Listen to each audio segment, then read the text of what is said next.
Per paskutinės kelias dienas praktiškai šioje vietoje buvo priparkuotas, kaip ir šitas prabangus Mercedesas, Rolls Royce'as, Ferrari iš Baltarusijos. Ir ką daryti su tokių prabangių automobilių šeimininkais, kurie nepaiso kelių taisyklių ir kurie galvoja, kad jie turi teisių per daug. Matyt, tankas yra geriausia priemonė.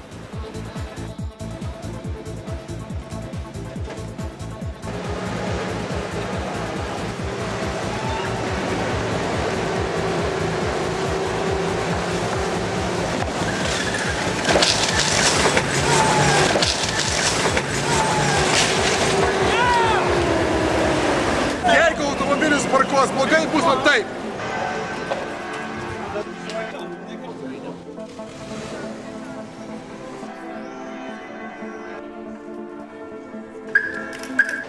Sveiki, kitą kartą laikykitės kelių taisyklių.